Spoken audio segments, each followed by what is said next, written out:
Yep. Inside, I want to kill myself. We are on an 0-7 run over the last 2 days. After tonight was just complete bullshit. So that's how I'm going to start off this show. Horrible Sunday, 1-5. I don't even know what to tell you about that. I just don't want to do this anymore. I have never seen anything like this, man. With the slump continuing, 2 straight losses, not a good day at all. 0-4. I just have not had a good season, man. What can this slump that I'm on? The slump continues. I've reached a new peak, actually. With I'm gonna burn my Bruins hat, man. I don't know what is going on with the Bruins. March 8th, is that what it is? I don't even know. It's March 9th, I think. Who even knows, man? I don't know what day it is anymore. I don't even know what day it is anymore, man. Back with you after the worst day that I could possibly have. Back with you, as I always am. Until I die, at least.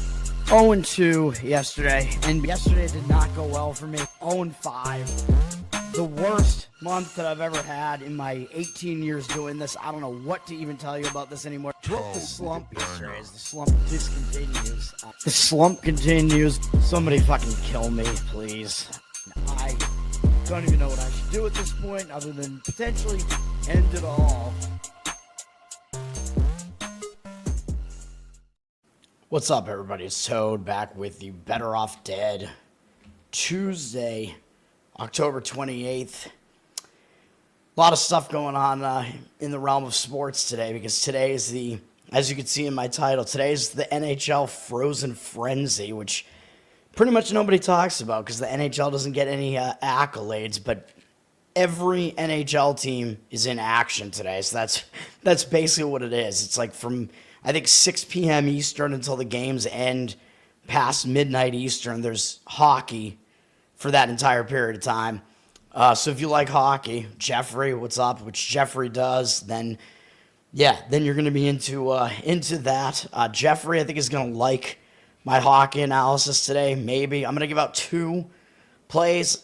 It's a big board. I don't love the board, to be honest. There's some really competitive matchups that are just like, I don't know. I mean, I'm going to talk about most of the games. I don't think I'm going to talk about all of them, but I'm going to talk about both of my plays. Obviously, there are a lot of big games that I just don't have a strong opinion on, and I see like a lot of conflicting factors there.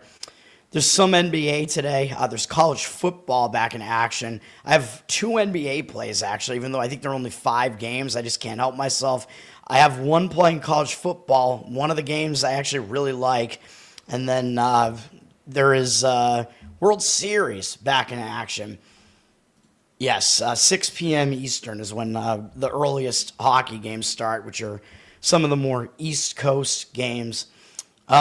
Yesterday we went 2-1 on the show. I mean, the Celtics won in a blowout, so that Pelicans play, that was a bad one, and I kind of knew it, like based on what happened throughout the day. The market kept shifting towards the Celtics. You could have gotten the Pelicans as an underdog by the time the game went off, and even in the morning it was already at like -1. I'm like, all right, like maybe that's like that's what I'll track it at, I guess. And then Celtics, I think, were a 2-point favorite when the game went off. The game wasn't even close. That was a bad one.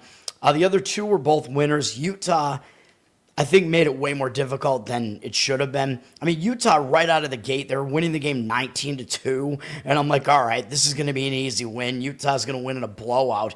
No, Utah blew that, and I believe they were losing by halftime. Then they took the lead back. They had the lead for most of the game, and I'm like, all right, they're going to do it. And then it looked like they put the game away. Like they were up 9 with like 4 minutes left. They were still winning by 6 in the final 20 seconds of the game or something like that. And then all of a sudden I look and it's in overtime. I'm like, what is happening right now? And I'd given out Utah as a +1.5 underdog. I think that line actually moved towards Utah. I think Utah went off like a 1-point favorite, but luckily they did get it done. They won in overtime. I forget what the final score was, but they did get the job done. I think they won by 3 or something like that in overtime. They should have won more easily, to be honest. And then we had the other win was really easy. The Portland Trailblazers. Austin Reeves did go off again for like 40 points again, but it was a shorthanded Laker team. The spot was just really good for Portland, I thought. So that was a pretty easy winner on that one. Thank you, sir. Yeah, that's why I recommend against parlays, because if you just played straight bets, you would have had a winning day yesterday with the 2-1. But yeah, that would have killed a parlay. The Pelicans can't get them all right, man. I mean, when you're trying to just profit, like based on laying minus 110 on these spread bets, like you have to hit like 53, 54, 54%, which is not a very high percentage, just considering. So like that's how many like parlays will go down basically if you try to just parlay everything, all these independent results. And then of course the World Series game was insane. I actually stayed up and I watched the entirety of extra innings. I was watching that game from I think like the 6th inning onward. I didn't watch the beginning of it. That was crazy, dude. I think it was the longest playoff game in Major League Baseball history. The previous record in the Major League Baseball postseason for one single player was reaching base 6 times in a game, and Ohtani reached base 9 times in the game. And he also simultaneously tied the record for extra base hits by one hitter in a postseason game with 4, because he had 2 doubles and 2 home runs in the game. And he wound up with whatever it was, 5 walks. I think they intentionally walked him literally every time he was up in extra innings. They gave him an intentional walk.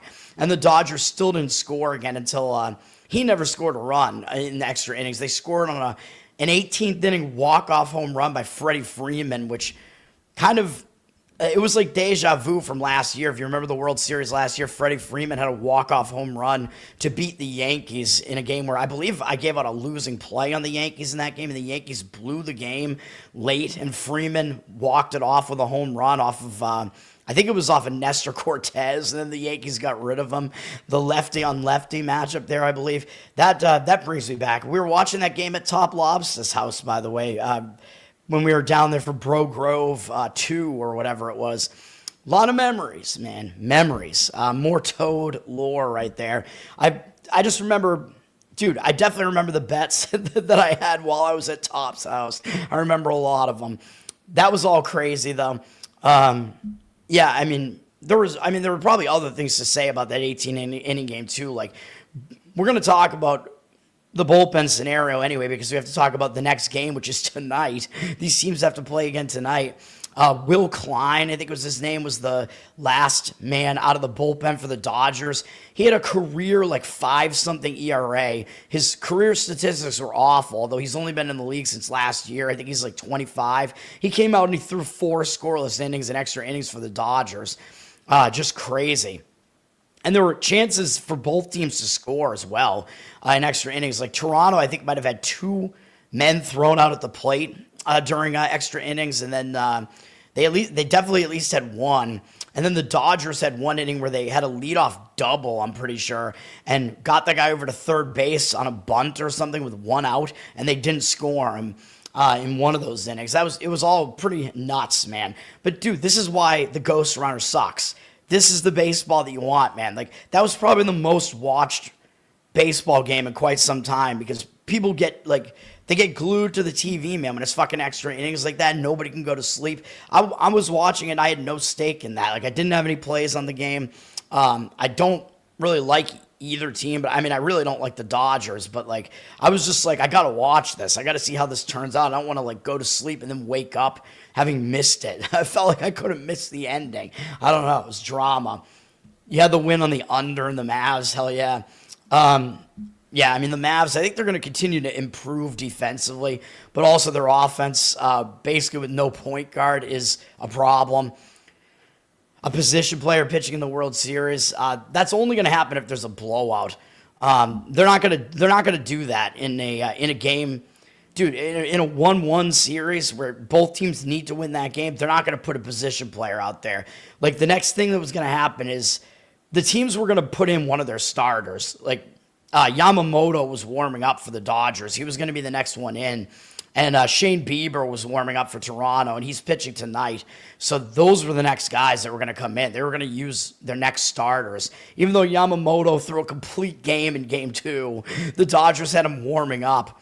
Where I was thinking like they should just Ohtani was already in the game. I was like they should just move Ohtani to pitcher. I'm pretty sure you can do that because you can swap positions around between the guys that are in the game. I was like that would be insane if he's already reached base 8-9 times and now he's on the mound and he's supposed to pitch today, which he is now. It's insane, dude. This whole thing is insane. Let's get into it. We're going to talk about the NHL first. I mean, this is going to be the big portion of the show just because there's so many games here today. And there were not very many yesterday. We got Pittsburgh at Philadelphia. Or actually, let me bring up the graphic because I always forget to do it, the breakdown.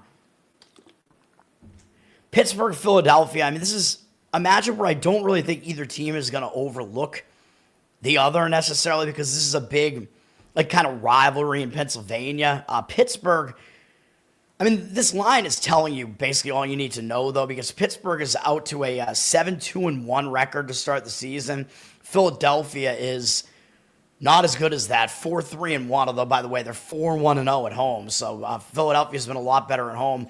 Philadelphia has the worst record, but Philadelphia is a favorite, up from -145 to -157. So I think that's telling you really most of what you need to know. Like the public's, I think, going to look at this and think, well, how is Pittsburgh, who's off to this really hot start and has this really good record, like how is Pittsburgh an underdog here? It seems way too easy to take Pittsburgh here.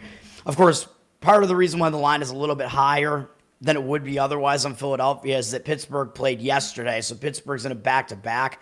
Philadelphia does have a rest advantage here, but even so, even if you did not factor that in, Philadelphia would still be a bigger favorite than just home ice here. So the odds makers are actually telling you Pittsburgh is not as good as they look right now, and that Philadelphia is actually the better of these two teams, which is really not saying a good thing about Pittsburgh because Philadelphia is not that good. So if the odds makers are telling you that Pittsburgh, despite their start, is worse than Philadelphia, that's crazy. That means Pittsburgh is nowhere near as good as they look.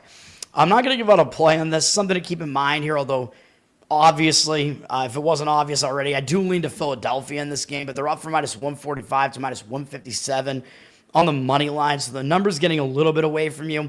I mean, if you want to play Philadelphia, you could do a couple of things. You could knock it down to Philadelphia to win in regulation. You'll probably get it at like an underdog price even.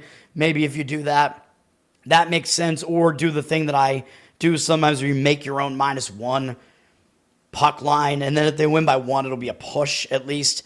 Probably in this case, I think the winning in regulation might be preferable, although then if it goes into overtime, you lose that bet, so you just have to be aware of that. So it's a little bit more, more risk averse, I guess, to do the -1 puck line, because then if they do win by 1, you'll at least get your money back. 53% of the tickets, 68% of the cash on Pittsburgh. Not sure that I buy that because, again, you would think that the public would be just swarming in on Pittsburgh.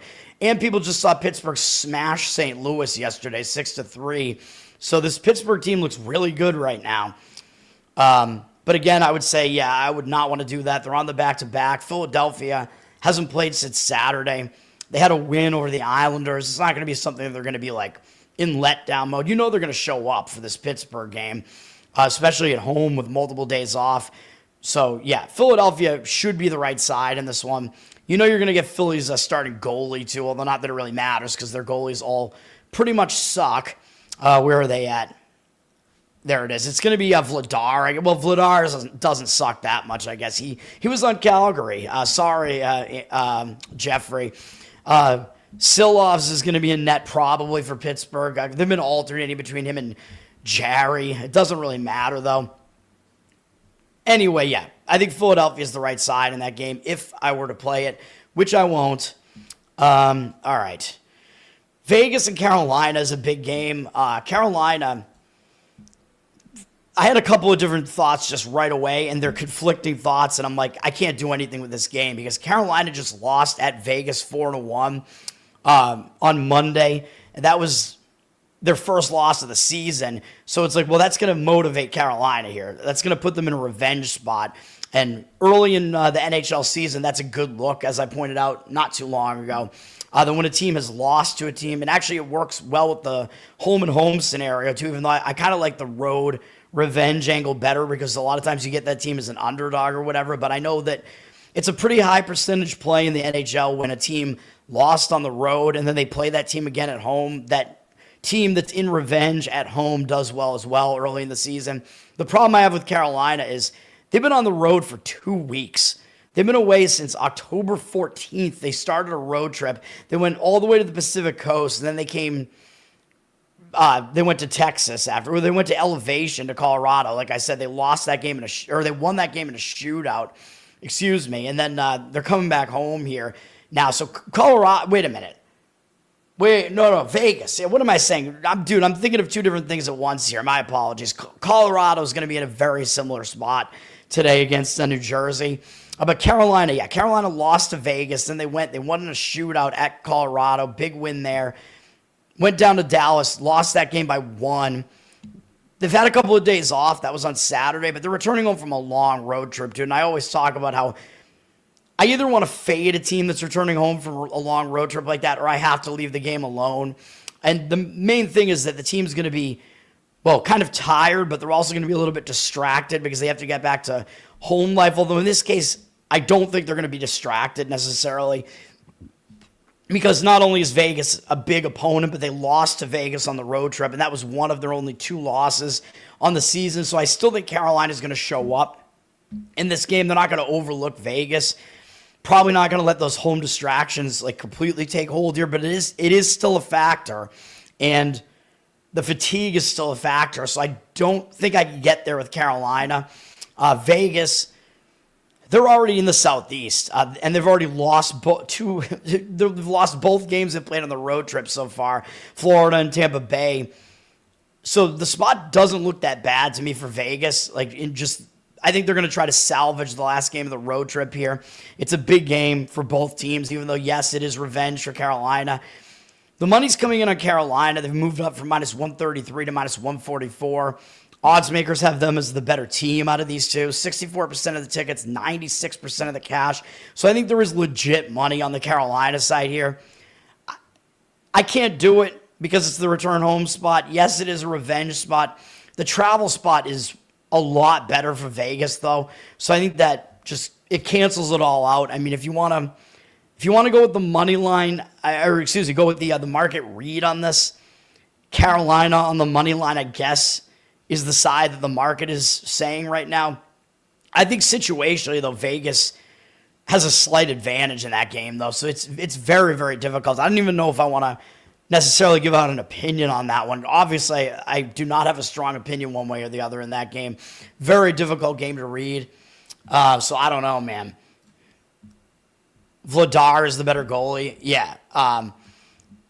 That makes sense as well because they've been off for multiple days. But yeah, their goalie situation last year was terrible. So I think the fact that they got Vladar over there has to be an improvement. Columbus at Buffalo, I can say that there is a pretty strong market read on Columbus. I'm not going to disagree with it, but I just don't really have a strong situational angle to lean back on in this one. Buffalo's up from -114 to -116 on the money line. 67% of the tickets on them, so Buffalo is the public side for whatever reason. I don't really know why, because both these teams have pretty much the same record. The odds makers are actually telling you Columbus is the slightly better team. Buffalo not getting full home ice here. 66% of the cash on Columbus. Looking at the spot here, Buffalo is coming off that back-to-back against Toronto, although they've had multiple days off since then. They haven't played since Saturday, so they're pretty well rested. They used their third goalie, Luukkonen, in that last game, so I'm assuming it's going to be Lyon again in this one for Buffalo. For Buffalo, I don't think it matters that much. Their goalies are just not that good. They're coming off big games against Toronto, so I could kind of see maybe this is a bit of a hangover spot. They beat Toronto in one of them, and then I think I gave out Toronto as a play in the other one, and I think it pushed with the make-your-own -1 puck line. Buffalo lost that game in overtime, so I could see this being a bit of a hangover spot here. They do have Boston on Thursday, but Bruins not off to a very good start, so I don't know if that's necessarily a look ahead, but maybe you do still put more weight in that Boston game than in Columbus. I mean, those Toronto and Boston are both original 6 teams, at least. Columbus obviously is not. Columbus, They're coming off a win over Pittsburgh, though. They've had multiple days off, too. They haven't played since Saturday either, but that's kind of a big win just because of the way Pittsburgh has started out the season. And normally I wouldn't really consider that to be a big win because Pittsburgh isn't actually that good, but maybe Columbus considers that to be a big win right now just because it was on the road. Pittsburgh is off to a really good start. So I don't want to necessarily say that this isn't a letdown spot for Columbus either. I'll lean with the market to Columbus in this one, but I don't think the situation is that strong in that one. My Boston Bruins, they're on a back-to-back, so right away, that's bad. And they were awful yesterday. They lost 7-2 to Ottawa yesterday with Swayman in net, and it's probably going to be Korpisalo this time in net. The Bruins, third game in 4 days as well. They were at home against Colorado, had the win against Colorado, so they were kind of in a letdown spot and having to take a single-game road trip up to Ottawa. Sometimes teams just do not focus in a spot like that. So I think I mentioned that yesterday. I didn't think it was a very good spot for the Bruins. They got crushed. They could be in kind of an embarrassed mode now, though, and want to bounce back from such a horrendous-looking loss on the scoreboard.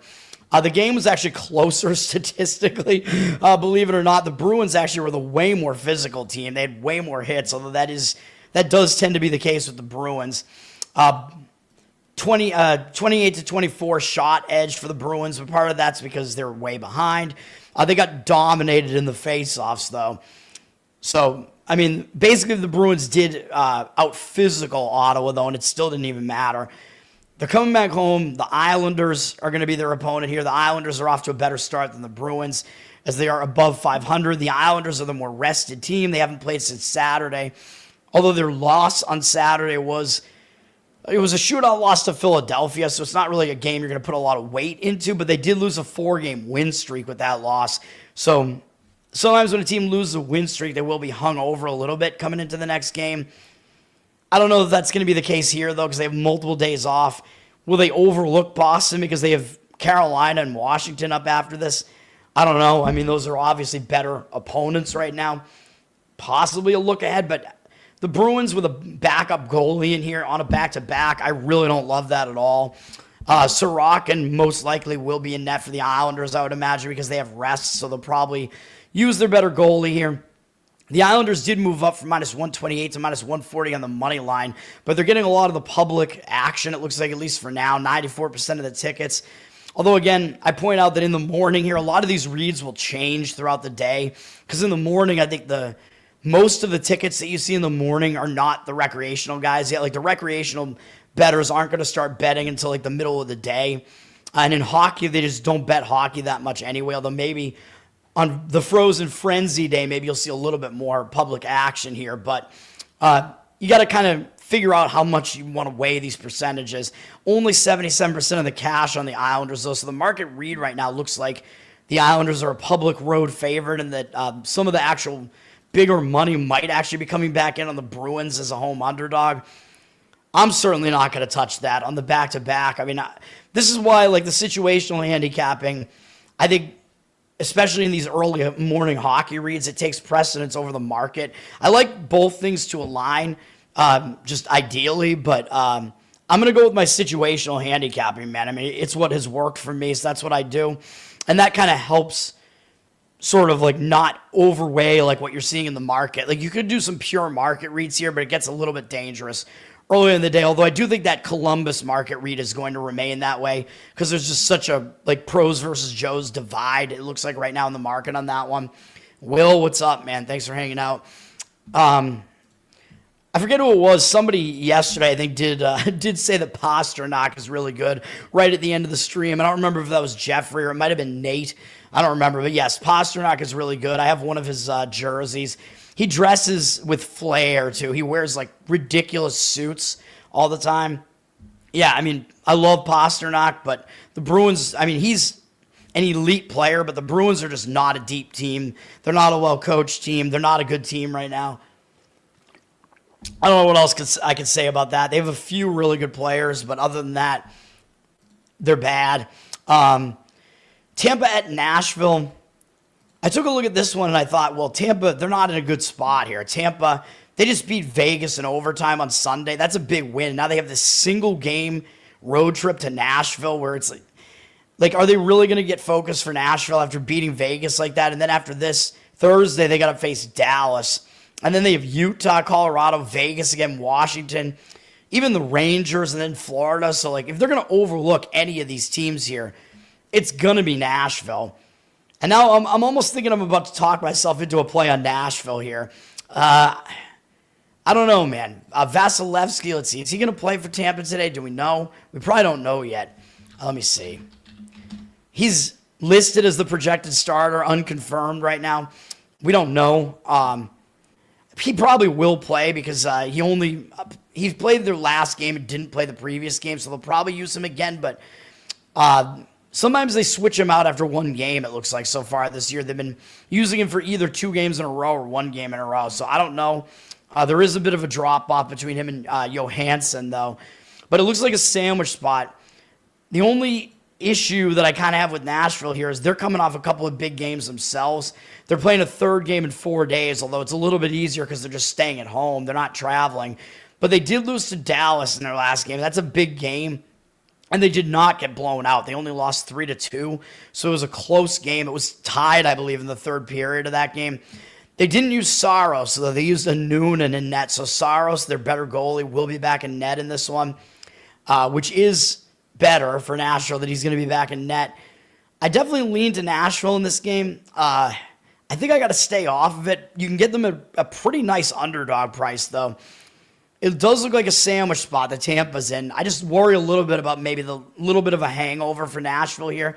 I'm going to stick with my my guns on this one and not give out an extra play here. Tampa's up from -146 to -152 on the money line. 86% of the tickets, 96% of the cash. Tampa's definitely public. I think you might see some of this cash percentage start moving the other way. I think probably there'll be some professional money coming in on the Nashville side and that on the Predators on the Nashville side and that one, the Nashville sex offenders. I'll leave it alone, but I would lean to Nashville on the money line in that game. Winnipeg at Minnesota. This is an interesting one as well. Minnesota, I mean, their record is not that good to start the season. I think they were a little bit overrated last year. Winnipeg's off to a pretty good start again, like last year. Not quite like last year. Last year they were even better at the start, but they're still 6-3 here. They're coming off a fairly big game, though. They lost to Utah 3-2 at home on Sunday. Utah off to a really good start, so maybe that will have some kind of hangover effect here on Winnipeg a little bit. They have the single-game road trip to Minnesota. Will they be focused on it? Maybe. I mean, their next game up is against Chicago, so I don't think that's really going to draw their focus, really, even though I know Chicago's above 500 right now. But I don't think they're really considered to be a good team at this point. So maybe Winnipeg will have more focus on Minnesota than Chicago at the very least. The spot to me looks better for Minnesota, though. Minnesota, I think they're a small home underdog in this game. They're coming off an embarrassing loss to San Jose. They lost to Utah 6-2, by the way. So people might take that into account too and say, "Oh, well, Utah destroyed Minnesota." Utah barely beat Winnipeg here. So Winnipeg, obviously, we have to take Winnipeg, right? I mean, the public's going to be on Winnipeg anyway because everybody just kind of knows they're the better team. It's just how much better are they really? Like, I actually think both of these teams were a little bit overrated going into the playoffs last year. I think Minnesota's in the better spot, though, because whereas Winnipeg's off a big game against Utah, Minnesota's coming off an ugly, embarrassing loss. I mean, again, losing to San Jose at home as a big favorite, that's pretty bad. Maybe they were kind of caught in a sandwich because they played New Jersey, Utah. They had Winnipeg up next. Although I know they lost both those games to New Jersey and Utah. They've actually lost 6 of their last 7 games. But this looks like a bounce-back spot to me for Minnesota, man. And they will have their starting goalie back in net, Gustafsson, because Wallstead played their last game. So Minnesota will have their better goalie in net. I think Hellebuck will play for Winnipeg as well here. So both starting goalies will be in net here. Winnipeg is a small road favorite, and they're very public. It looks way too easy to take Winnipeg here. The team with the better record. I mean, everybody knows they're the better team. The odds makers are conceding that they're the better team, although they're not lining them as that heavy of a road favorite. up from minus 105 to minus 109. 86% of the tickets, only 77% of the cash. So very public. Looks like more of the cash is on the Minnesota side than on the Winnipeg side. Or I should say more of the bigger money, I should say. The cash discrepancy is indicating on Minnesota there right now, if that makes sense. I mean, the higher percentage of both the tickets and money are on Winnipeg right now, but the fact that the cash percentage is lower means some of the bigger bets are on the other side. The quality bets, let's say. The quantity are on one side, the quality somewhat on the other side. Lean to Minnesota in that game. We have Detroit-St. Louis. This is a revenge spot because St. Louis did just lose to Detroit, but they're on a back-to-back as well. They're playing a third game in 4 days, all in different cities, which is not that easy to do. They did just lose at Detroit on Saturday, but they played yesterday, and Detroit did not. Although St. Louis got smacked by Pittsburgh in this game. One other thing I forgot to point out, though, is that St. Louis outplayed Pittsburgh in this game, man. So it was a misleading result. Again, Pittsburgh's not as good as they look.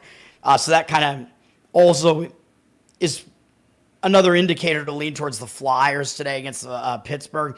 St. Louis outshot them, outhit them, outface off them. They had fewer penalties. I don't understand how St. Louis lost this game, to be honest. There was one empty net goal at the end. But that was a bit of a misleading result. So St. Louis isn't quite as bad as they looked yesterday, at the very least. They're going to be in revenge mode here. They're going to have Binnington back in net here because they used Hoffer, I think, yesterday in net. So they will have their starting goalie back for this one, Binnington. So that helps St. Louis. Detroit has more rest, though, because they haven't played since they beat St. Louis on Saturday. They did not play since then, so they have a couple of days off. They're starting a road trip. So a lot of times you start the road trip, you do want to be focused on that first game. Probably you'll get Gibson back in net again for Detroit here. He's been their goalie that they've been using more often recently. I don't know if it matters that much one way or the other as far as their goalie is concerned. The money looks like it's coming in on Detroit a little bit, although we don't see percentages yet, but they flipped from plus 100 to minus 109. Some of that's probably just because St. Louis is in the back-to-back, so you kind of have to factor that in. The odds makers are telling you Detroit's the better of the two teams. Everybody kind of knows that anyway because Detroit has the better record.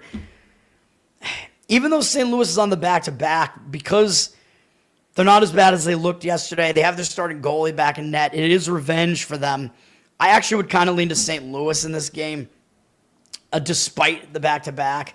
So just that's my thought on that game. Washington at Dallas. This is a big matchup as well.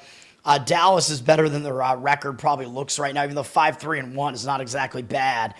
Washington's 6-3-0, though, and Washington's coming off their ugliest loss of the season. They lost 7-1 to Ottawa at home. I mean, even though Ottawa's a pretty solid team, I don't care. Like, if you lose that badly to anybody, I think you're going to be pretty pissed about that. And I think it's going to be good for Washington to just get out of home after they had such a horrific loss. Go out on the road, refocus on hockey. This is going to be one of the ESPN games today. It's a big game. It's one of the biggest games on the board. I think you're going to get focus for Washington. I think it's a bounce-back spot for them.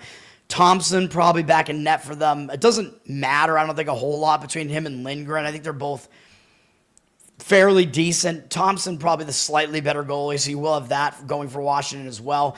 Dallas, they're returning home from a single-game trip to Nashville where they still got the win, even though I thought it was a letdown spot for Dallas. Did I play Nashville in that game? I don't remember. I don't remember if I gave out a play on Nashville or not.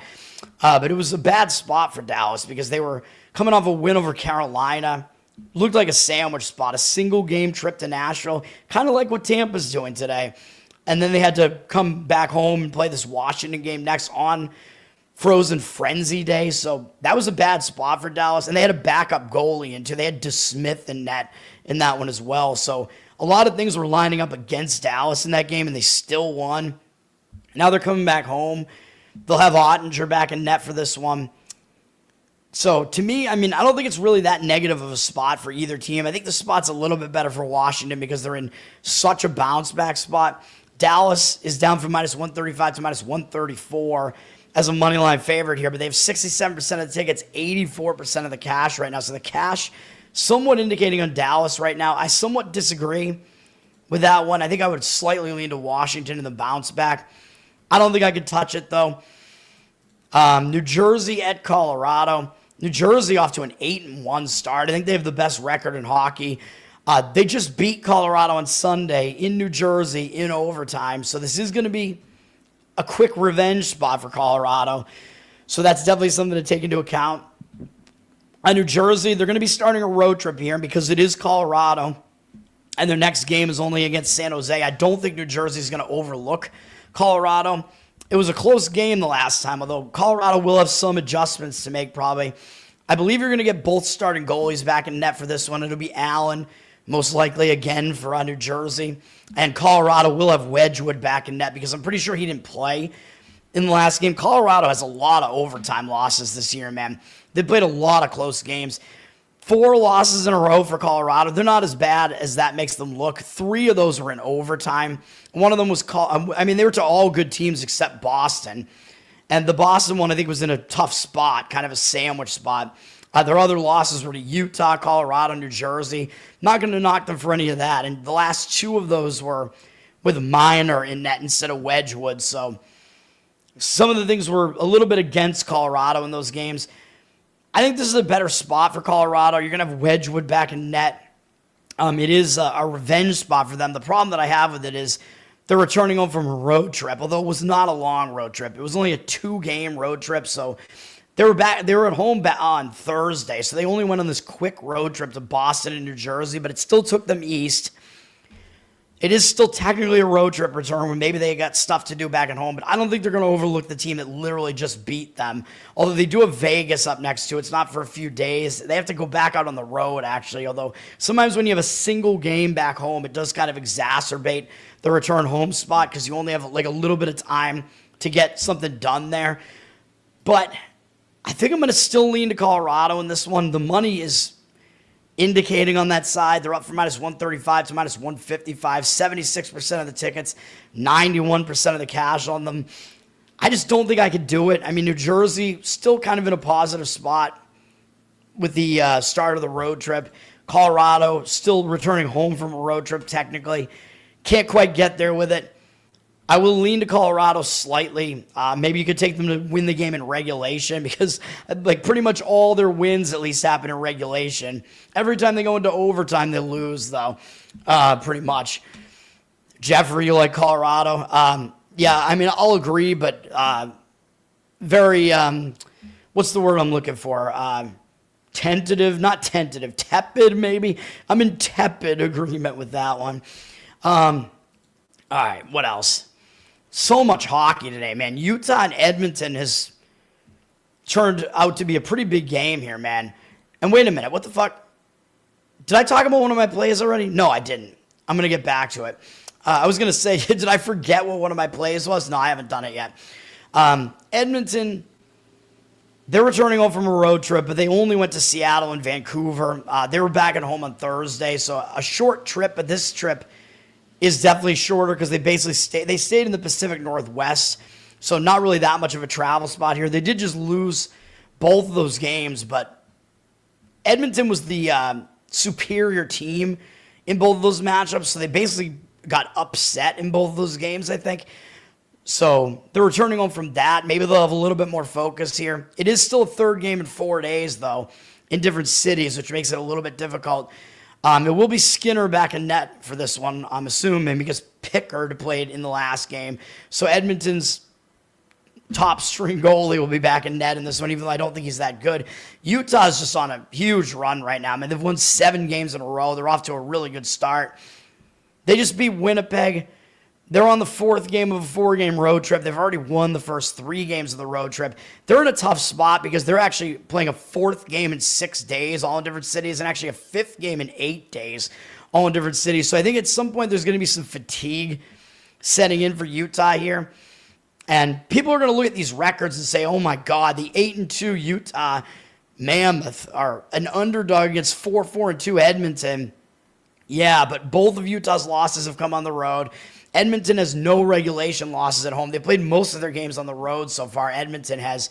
So the records are a little bit misleading. The odds makers are actually telling you Edmonton is actually the better team. 56% of the tickets are on Edmonton. I mean, the public still, I think, kind of knows, yeah, this is Edmonton. They made the Stanley Cup Finals last 2 years. They still have McDavid. So the public isn't totally on board with Utah in this one, but it looks like they are not giving Edmonton enough credit still, as Edmonton does have 88% of the cash coming in on them. The money line dropped from minus 157 to minus 148. So a little bit of a better price on Edmonton. I would lean to Edmonton in this game. The travel spot looks pretty bad to me for Utah. Fatigue might be setting in there. Lean to Edmonton for me, probably money line in that one. McKinnon is notoriously bad on the 3-on-3 in overtime. Yeah, overtime's 3-on-3 to try to end the game faster. Because the fewer guys you have on the ice, the more easy it is to score. Because there are fewer guys defending. Yeah, I don't know about McKinnon specifically, but yeah, there's something going on there with that overtime record. Montreal and Seattle. I know I only skipped like a couple of games, but hopefully you guys don't mind. Montreal coming off that win over Vancouver on Saturday. They're finishing a road trip here. They're already 2-1 on the road trip. Only loss was by 1 to Edmonton, but that was the only game that their starting goalie Montembeault played. Dobes has actually played 3 of the last 4 games, even though I thought Montembeault was their guy. He looked like he was good last year, so I don't know, man. Is it going to be Montembeault back in net in this one? I don't know. It looks like I guess it won't be. I don't know. Where's Montreal? Yeah, I guess it's going to be Dobes again in this one. I guess Dobes has overtaken him. I don't know, man. Seems weird to me. But Montreal coming off a few good wins here. They've had a couple of days off, so they are rested, but maybe they'll kind of overlook Seattle in this final road game. They do have Ottawa back at home on Saturday, so I don't know if that's going to be a little bit of a look ahead, maybe. Seattle's off to a good start this year, although I don't think they're as good as their record makes them look. So maybe Montreal doesn't totally overlook them, especially with a few days off. But Montreal's off to a good start, too. Their record is better than Seattle's is so far. Seattle already lost to Montreal once, though, back on October 14th, so it is a little bit of a revenge spot. One of those early season home revenge angles coming into play for Seattle here. Maybe Montreal might slightly overlook them for that reason, although Montreal did have to go into overtime to beat them at home that time. I also don't really want anything to do with Seattle here because they're coming off beating Winnipeg and Edmonton. They actually return home from a long road trip on Saturday, and they still focus, and they beat Edmonton. Big win for Seattle there. They've had a couple of days off since then, but big win. Could be still a letdown spot maybe for Seattle here, man. So I don't love the spot for either team. The money's coming in on Montreal, actually, maybe weighing that letdown spot a little bit more heavily there. Montreal up from minus 115 to minus 122 on the money line. 75% of the tickets, 83% of the cash on them. Man, I mean, maybe I'll resort to agreeing with the market in this one just to, clinch my opinion on that game. Certainly, I'm not going to give it out as a play, but I guess I'll slightly lean to Montreal with the market on the money line in that one. I don't love it, though. And then San Jose, I'll just point out because they're returning home from a road trip. I think this is a bad spot for San Jose. They're coming off that overtime win over Minnesota. They actually won 2 games on the road trip, so they finally got a couple of wins. But they're returning home. Not an easy spot. They've been away for about a week. They went all the way east. It's a difficult spot, man. I know maybe they'll try to get up for an in-state rival kind of in the LA Kings, but the Sharks are just not a good team, man. Could be in a little bit of a letdown spot. Probably Nedeljkovic in net for them in this one. I don't think it really matters, though. But he's the one that gave up. He basically created an empty net goal in overtime in whatever game that was earlier. So he's no good. LA is kind of returning home as well, though, in a way, even though this is a road game. LA has been on a road trip since the 21st as well. They're returning back to the Pacific time zone after winning 3 out of 4 on the road here, with their only loss being to Nashville in a shootout, which I don't remember if that was one of my plays or not, because that looked like a bit of a letdown spot with LA coming off a win over Dallas prior to that. LA's coming off a win over Chicago now, which was one of my losses. I think I made a mistake. I think I said it was 2-1. It actually was 3-1 because there was an empty net right at the end, but the game was really close. I think Chicago actually outplayed them. I think my handicap was not incorrect on that game. It just wound up being a loser. But LA now traveling back to the Pacific Coast too. How focused are they really going to be on San Jose with a couple of big games coming up after this? I don't know. It's a worse spot for San Jose. I would probably still lean to LA, but I don't want to touch this. LA is up from minus 175 to minus 194 on the money line. I also apologize for my voice and being sick. Oh, God, I don't know when my voice is coming back. 89% of the tickets, 98% of the cash on the Kings. So the money is somewhat on the Kings, even though they're also public. If you wanted to play the Kings here, could be a situation where you got to go with the Kings to win in regulation maybe, or make your own -1 puck line or whatever. Slightly into the Kings in that game, though. All right, let's go. We'll make this the best bet segment. And it'll carry over into having a couple of NBA plays.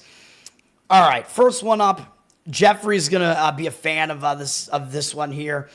It's going to be the Anaheim Ducks. Make your own puck line here. I've played on the Ducks a couple of times this year. I think it's worked out for me. I think they beat Boston one of the times I played them, and the other time, did they win against Chicago or did they lose? I don't remember. Maybe that was a loser for me, but the Ducks, I mean, they're a team that you can pick some spots, and they can show up against some teams that are in bad spots.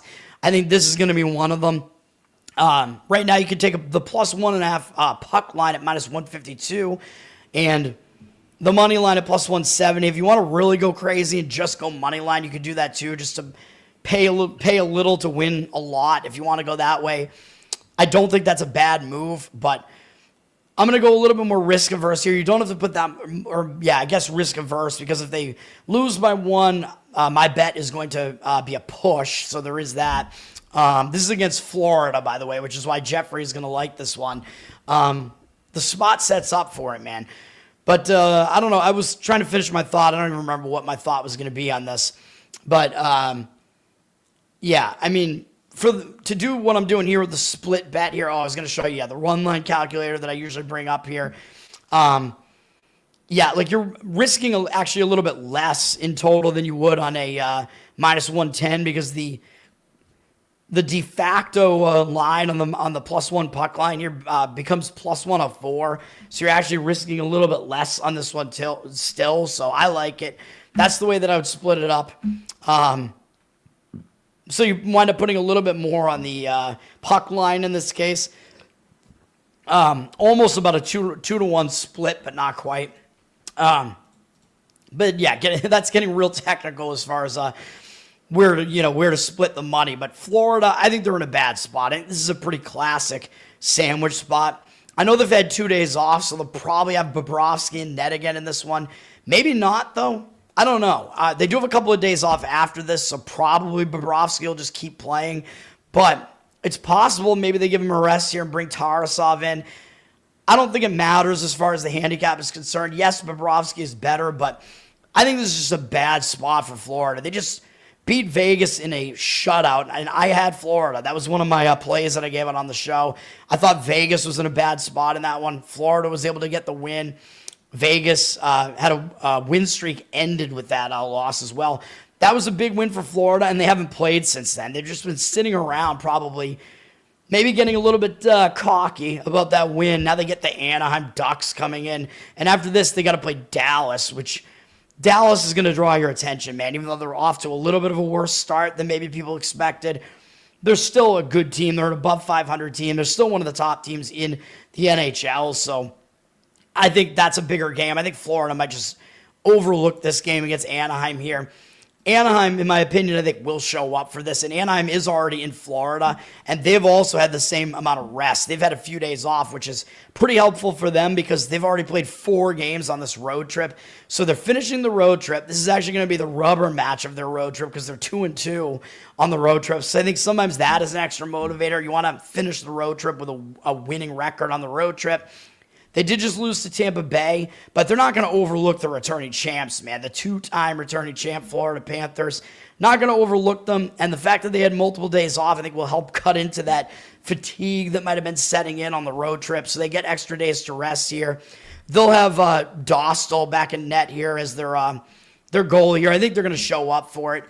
I think Florida maybe a little bit too heavy of a favorite here, kind of riding that wave that they've had the last couple of years. They're still a good team. Don't get me wrong. I think they're better than Jeffrey does, but this is a spot to fade them.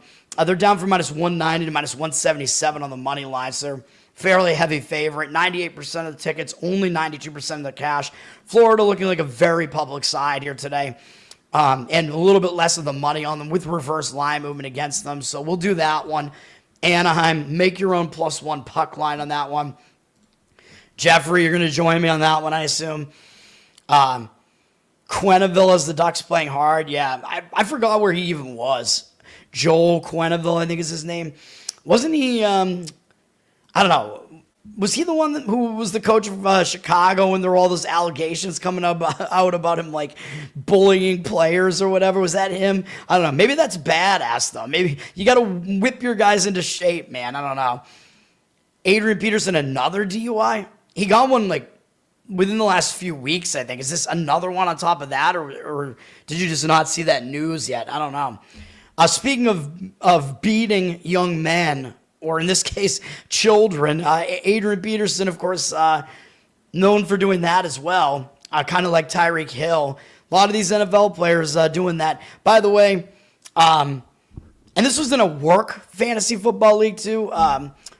Back at my previous, not the company that I was most recently at, but the company before that was a really fun company. I mean, everything was better back in like the early 2010s, man. Like, everything was so much better. When I was at this company, the company was just party time. Like, nobody really cared what anybody said.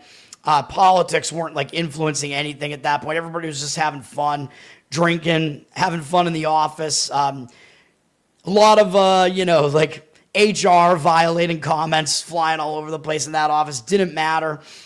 But at that company, in that fantasy football league, I had Adrian Peterson on my team, and I named my team Adrian Beat His Son. I don't think I won that league, but yeah. By the way, I did win in my main fantasy league last night with Mahomes and Rice, who basically did nothing in the first half. They went crazy in the second half, so I apologize for an incorrect opinion on that game on the Washington plus the points. I didn't make it a play. Some professionals that I followed did I think give out a play. Like, some of the touts gave that out as a play yesterday, I'm pretty sure. I wasn't going to get there with that one. I wound up being wrong about it, but I did win in fantasy again, so I'm 7-1 in my main league, so I'm happy about that at least. Even though my team is not good except for Mahomes and Jonathan Taylor. Those guys are carrying me, man. Mahomes is like the #1 fantasy quarterback this year because he runs the football, so that helps out. Software engineering, sir, is the field that I'm in. I mean, so many companies need it that I've been in completely different industries doing it. The fun company that I was at was an e-commerce website, which also probably lends to the fun, but the company blew all of its money basically, and the company doesn't exist anymore, so that's awesome. Anyway, Anaheim is the play in that one. The other play, you guys might not like as much. It might be uglier. We're going to go with the New York Rangers on the money line here. I'm still going to ride this train, man, and tell you that the Rangers are not as bad as they look right now, and the odds makers are telling you that as well. I still expect some sort of bounce back from the Rangers, and I think Vancouver is just a mediocre team this year, so I think we could fade them here. And the odds makers are telling you something with the fact that the Rangers are a road favorite here, even though they're below 500 on the season. They're a road favorite against a 500 Vancouver team. Interesting. The odds makers definitely are telling you something with that, because you got to expect the public is probably not really going to be buying into it right now.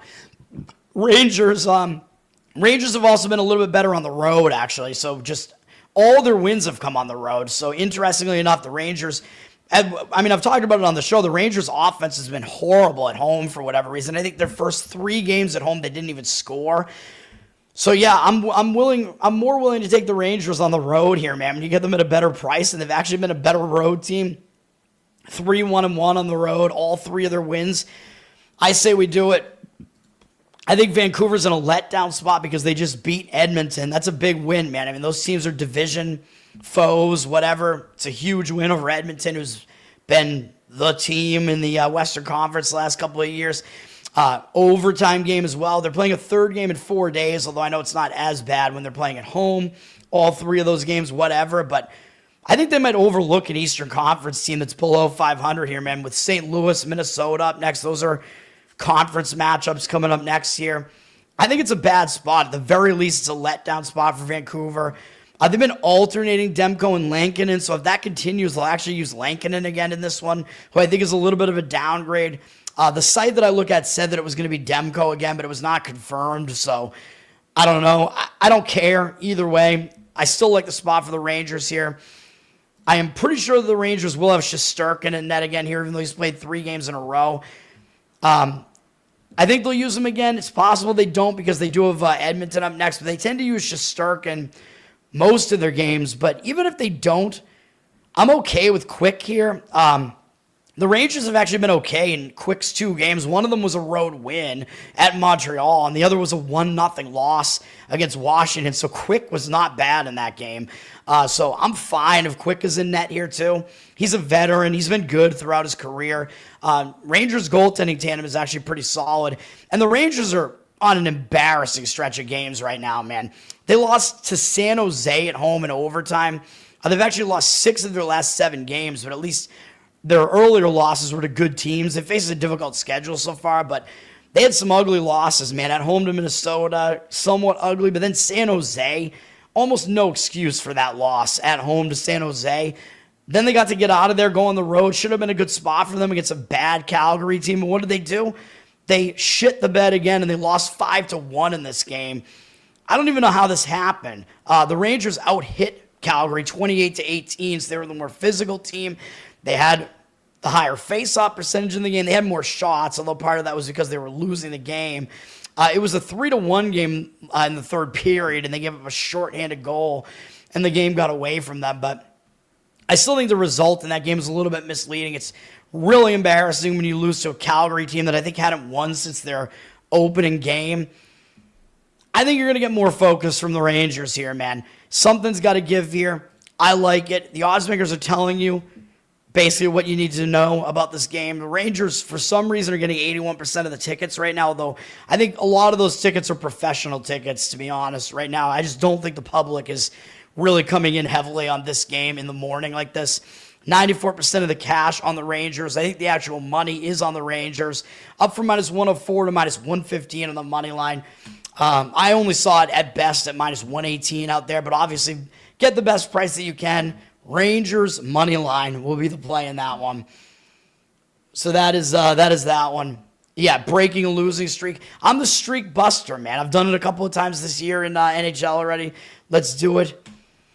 Yahoo's showing money on Vancouver. I don't know what books is Yahoo like showing numbers from. I don't know. Like, I trust this pregame screen more than like any other free tool that's out there. I trust it more than Action Network's paid tool, because Action Network is just so lopsided towards like the public online books. I can't get a good gauge.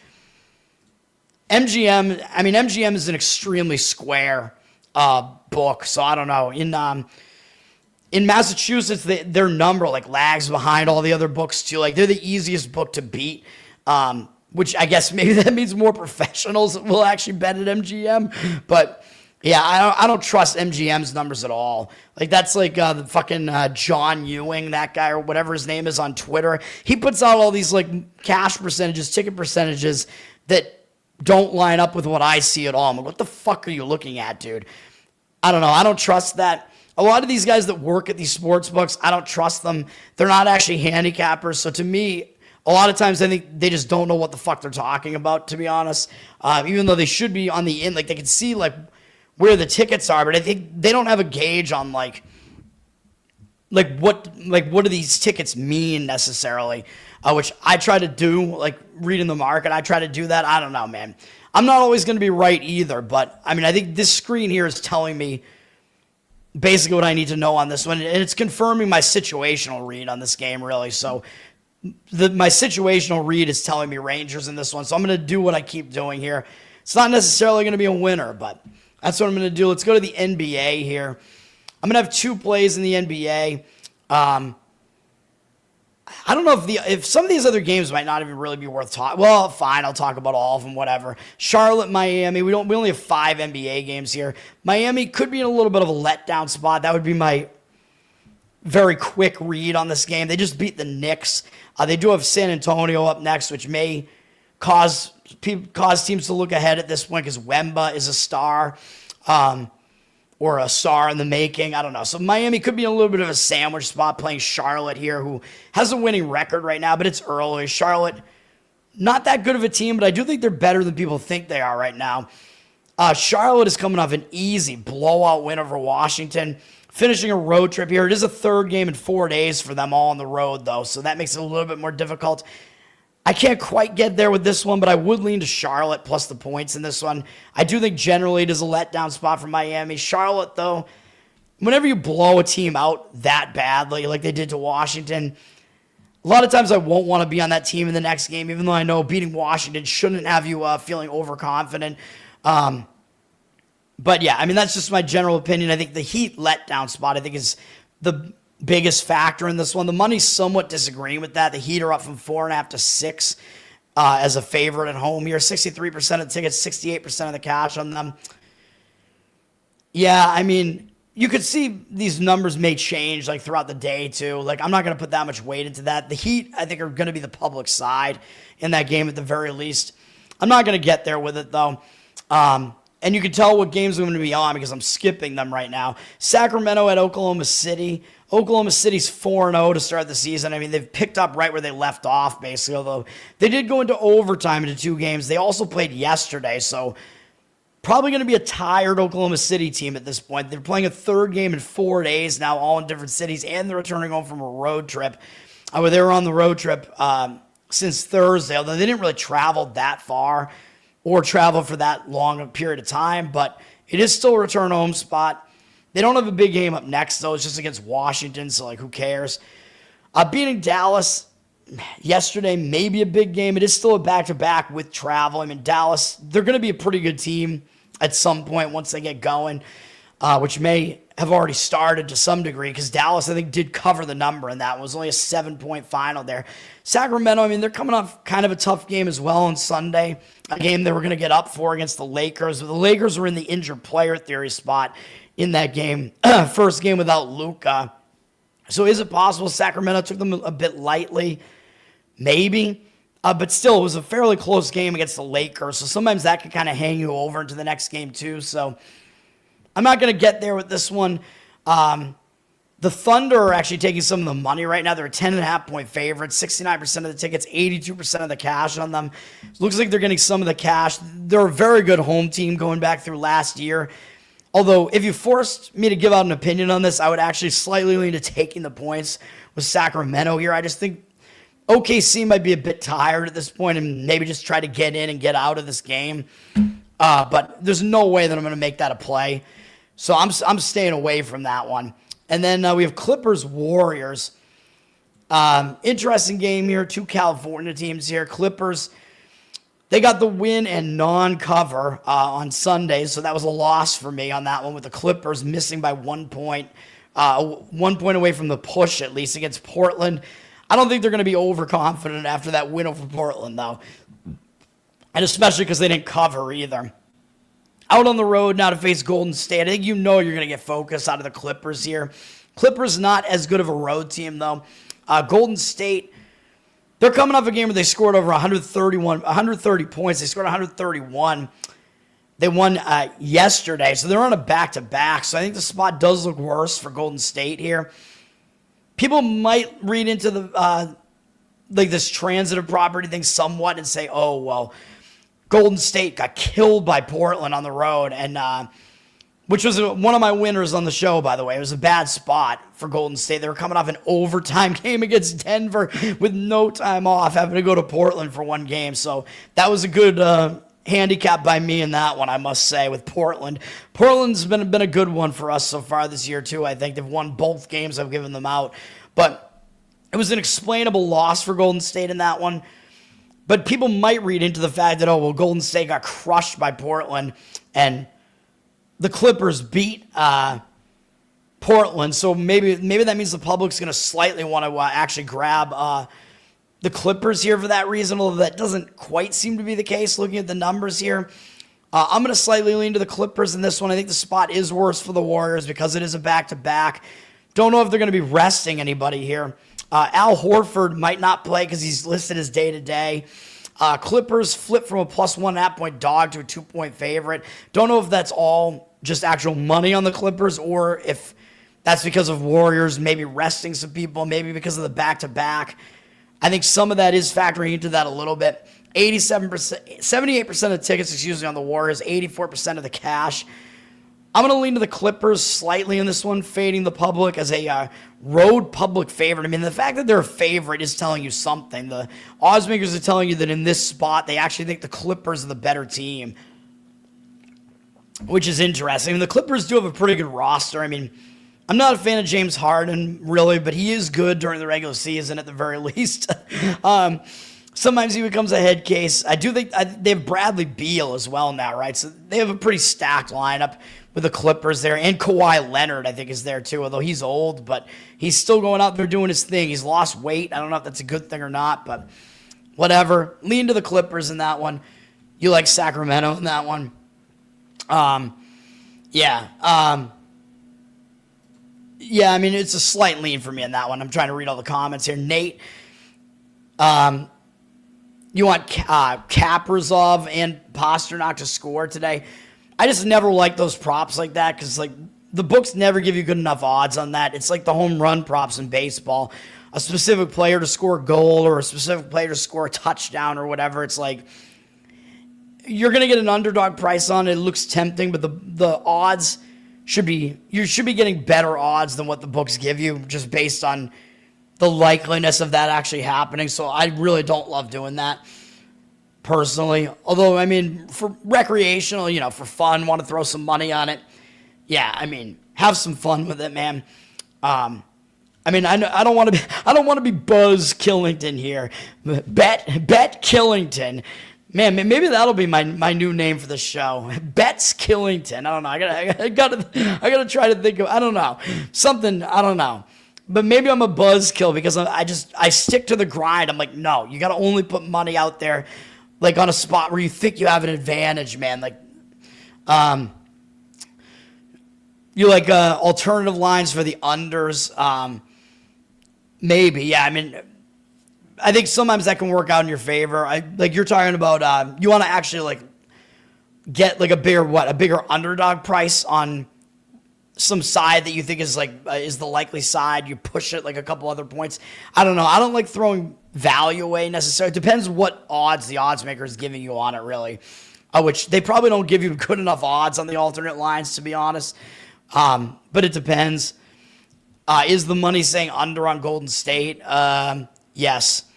88% of the tickets are on the over, 50% of the cash on the over. Total already plummeted from 228 to 225.5, though.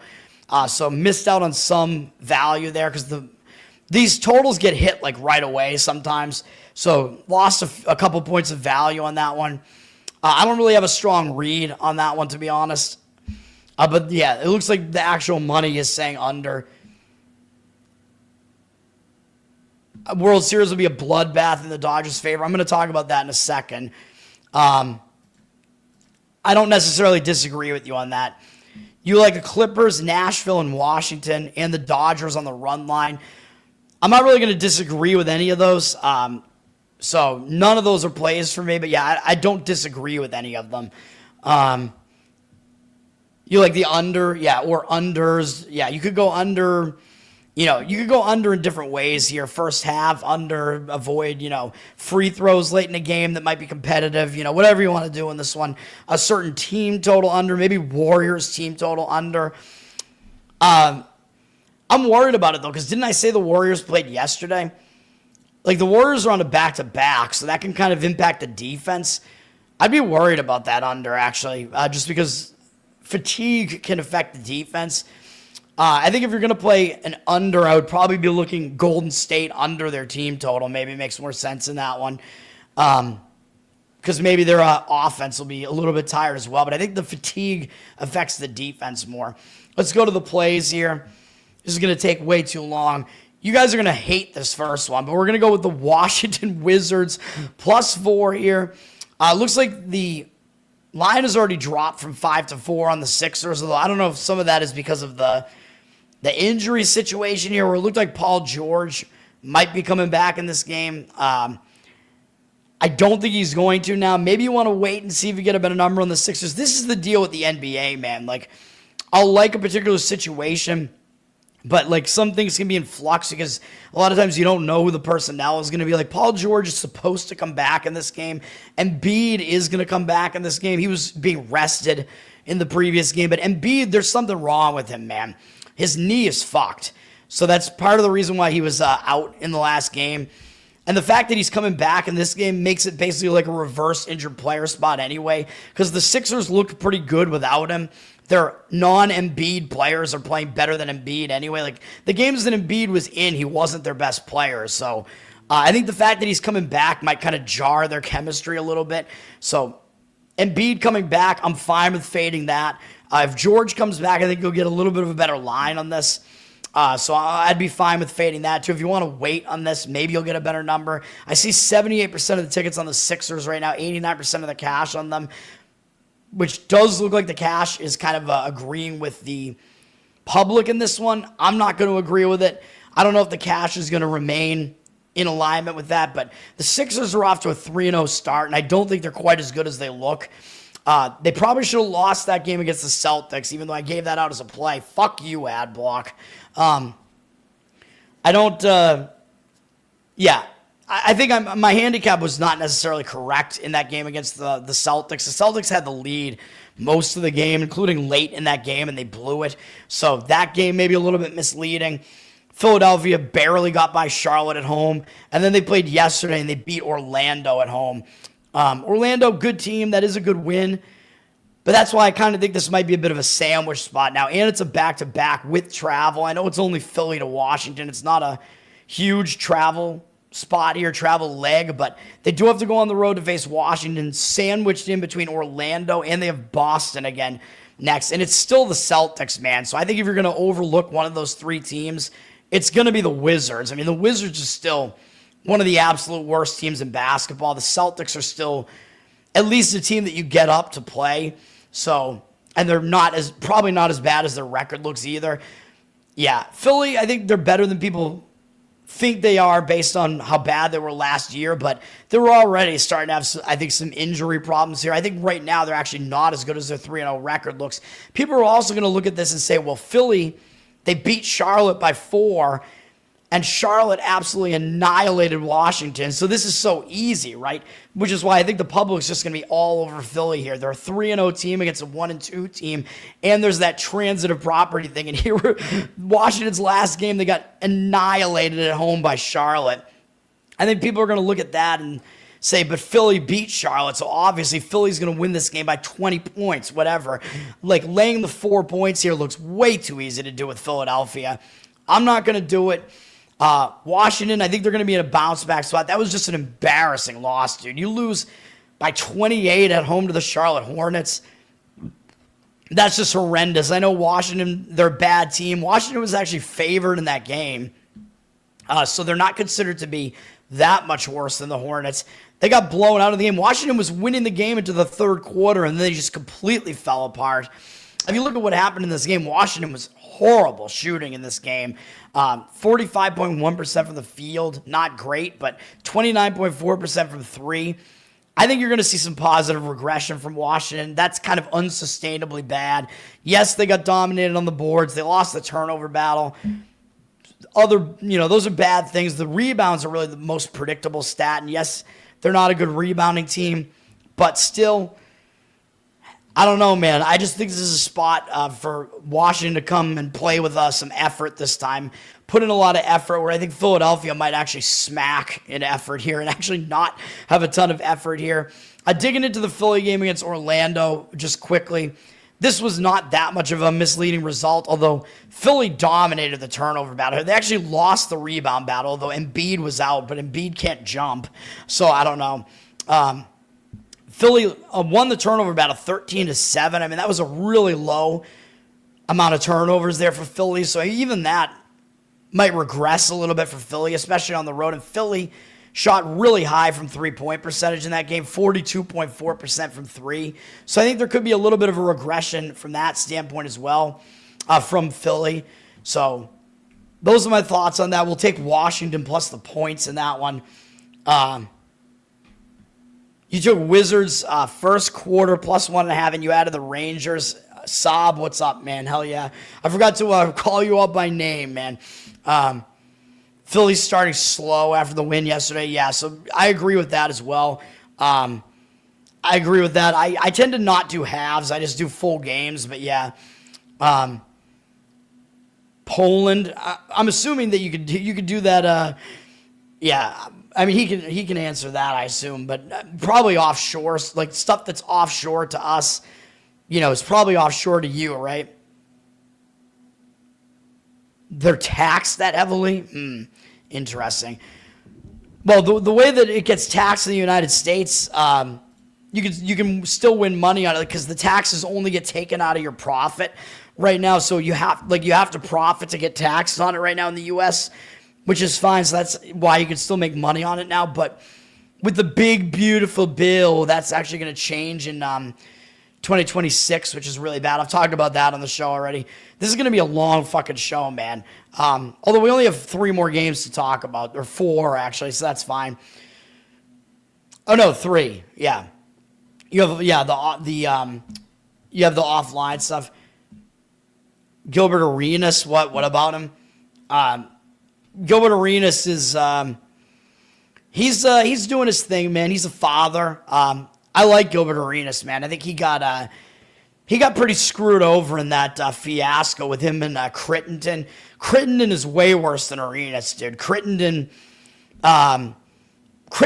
was involved in like an actual murder. Like Arenas was only involved in like the guns in the locker room situation, which was just like they were fucking around basically. Crittenton actually was involved in in a murder where the wrong person got killed. Like he and I don't know if he was the actual shooter or if it was his friend who was with them. It was one of the two. One of them, they were trying to shoot somebody that stole from Crittenton, and they shot the dude's like female cousin or sister instead. You can go watch it. It's on Netflix, the documentary about it. It's called Shooting Cards. Crittenton, yeah, he's way, way worse than Arenas. But I think Arenas, Arenas got screwed. I mean, that derailed his career. I don't think it should have. I like Arenas. The league needed to set an example because Arenas was illegally moving guns across state lines too. Like when he traveled with the team to certain states that had more lax gun laws, he would buy more guns and then transport them back on like the team flight back to his house or whatever, which, you know me, I mean, I don't think that should be illegal or whatever. The league really came down on him for that too.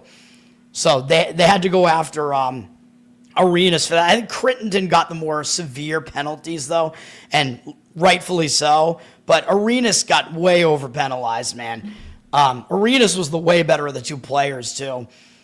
But yeah, that's an interesting documentary that's out there. Flat fees per bet. I don't know about that. I mean, here it's just the what you expect basically, and the taxes get taken out of your profits. They only love NBA player props. Yeah, I don't get into it at all. The other play in NBA is going to be the New York Knicks minus the 1.5. The market is agreeing with me on this one, at least for now.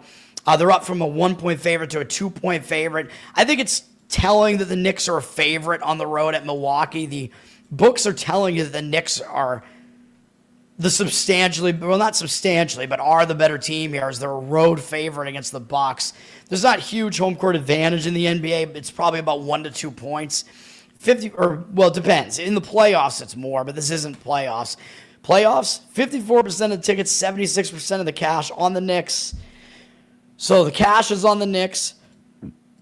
I think the Knicks are in a nice bounce back spot here. They're coming off a road loss, to the Heat with 1 day off. That was a bad game for them. They lost by 8.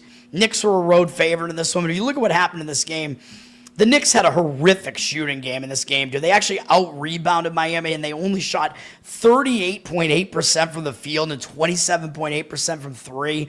That's not going to happen again. That's a total outlier as far as how bad the Knicks were shooting in that game. I think you're going to see a lot of positive regression here. That was just unsustainably bad. I think they're going to be focused on Milwaukee.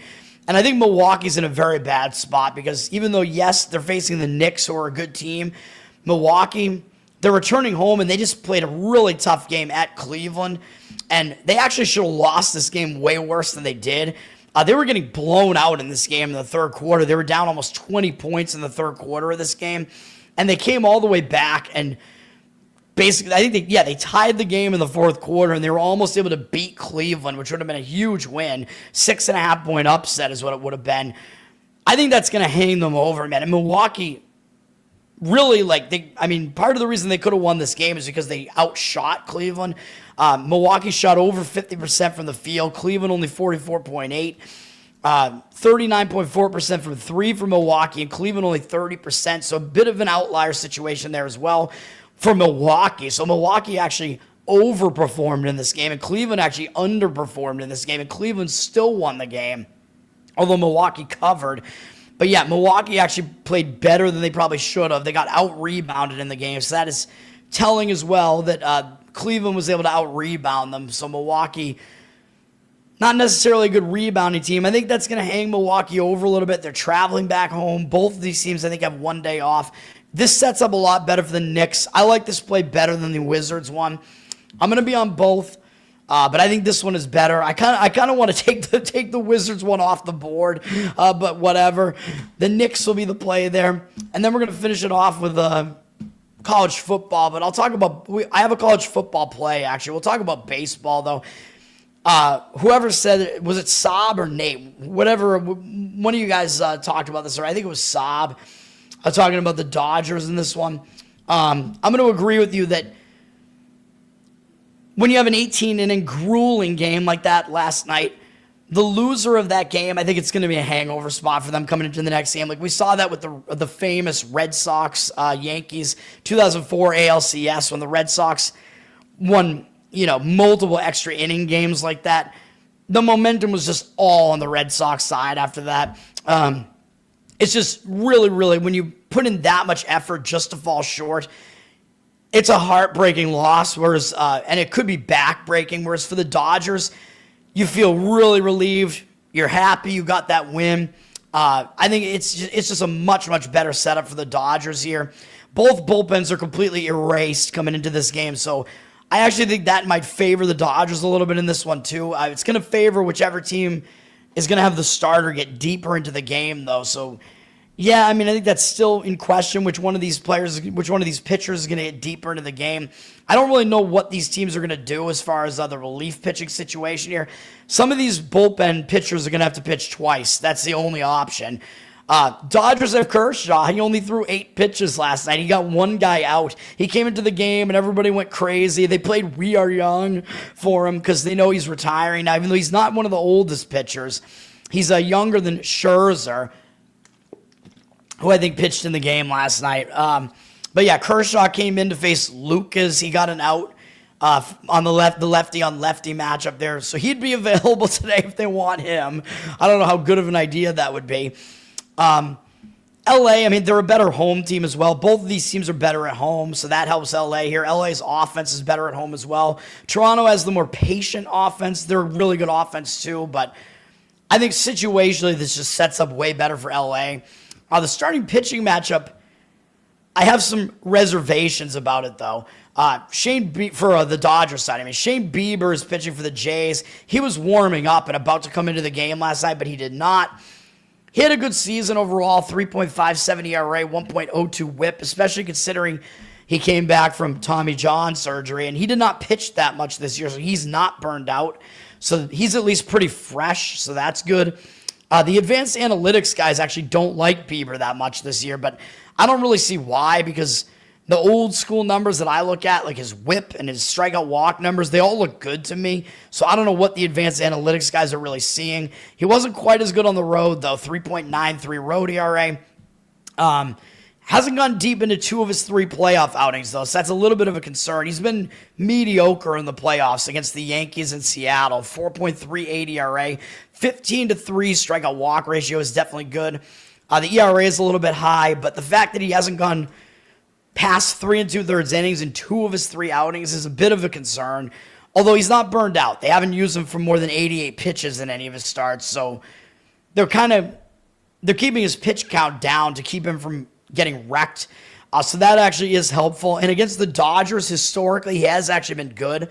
In 58 at-bats, he has a really good 20-2 strikeout walk ratio, 190 average allowed, and 579 OPS against them. So he's done really well against the Dodgers hitters in the past. So I actually trust Bieber to do okay in this game more than some people do.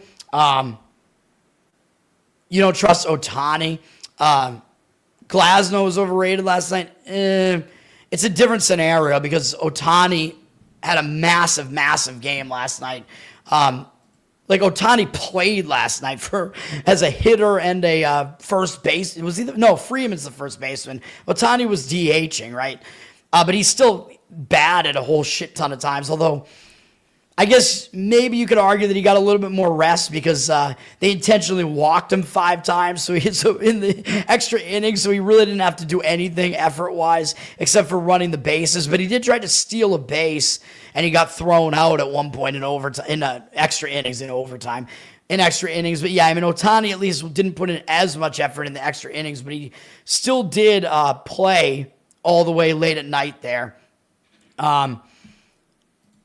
Well, regular season, he'd be sleeping. Yeah, but you could argue that for every player that's involved in this game. All the players were up for that entire game. They were all there at the game. So I don't think any of them were sleeping. Like, they were all there. So I don't know. Bieber was warming up to come into the game last night. So he was definitely not sleeping. So, but Ohtani, I mean, yeah, he might be a little bit fatigued after that, although he's kind of used to it. He's been pretty impressive, man. He's been a grinder. 2.87 ERA this year, 1.04 whip. At home, 1.71 ERA. That was really good. He's been good in the playoffs, 2.24 ERA in 2 starts against Philly and Milwaukee. He hasn't pitched for 11 days, man, so They've been keeping Ohtani a little bit rested, so that should be helpful to him. Just he hasn't made a starting pitching appearance since the 17th, so that actually is helpful. 19-4 strikeout walk ratio, that's good. My only reservations are slightly the fact that he played in that really long game last night, but he also doesn't have great numbers against Toronto. In 67 at-bats, 20-6 strikeout walk ratio is pretty good, but 284 average allowed, 820 OPS. George Springer dominates him, 7 for 15 with 2 home runs. Springer was in his division back when he was pitching with Anaheim, and Springer lit him up. But most of the rest of the guys don't do a ton against him. Well, Vlad is pretty good against him, 3 for 8 with a home run. So mostly those 2 guys. How much do we take away from that? I don't know. This is a difficult read. Blue Jays are a huge underdog in the first 5 innings. Yeah, I mean, there's probably not a whole lot of value left on the Dodgers in this particular game, but the money's still coming in on the Dodgers. They're up for minus 187 to minus 205 on the money line. Full game, 86% of the tickets, 99% of the cash on the Dodgers. So it looks like the cash is on them. The money's coming in towards the under after the total initially went up to 8.5. Very high for a playoff game, but I don't want to trust the bullpens, man. After the bullpens are not that good and they got totally worked last night. Yesterday, I thought the game might be potentially an over last night, but I would not want to have money on the under in this one because the bullpens just could easily fuck you.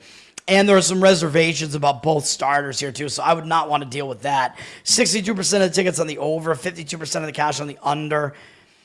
Yeah, money coming in towards the under for what it's worth. I don't really like that. I still think that it was a back-breaking loss for Toronto yesterday, so I think the biggest part of this handicap is the situation here. I would agree with Saab and lean to the Dodgers on the run line here. Or, I mean, maybe Dodgers to go over their team total again, something like that, which that was a winner last night if you played it that way last night. I'm pretty sure that won. So do with that what you want. I worry a little bit about the pitching specific matchup numbers here, but yeah. I mean, those are my thoughts on it. You're fading Ohtani. I mean, good luck with that. I'm not going to have money on that. There's no way. I just think Toronto, you might see them come out as a very, a defeated team after that game last night. I know there's a lot left to the series, but I don't think Toronto has any chance to win the series at this point. I thought the Dodgers were going to win the series to begin with. They're a huge favorite to win the series. They now lead the series. I think it's pretty much over. All right, and then we got college football here. I'm going to have one play. There's one game I really like on the college football slate, and it is not the first game here, which is really horrendous. The second game is going to be a lot more fun, I think.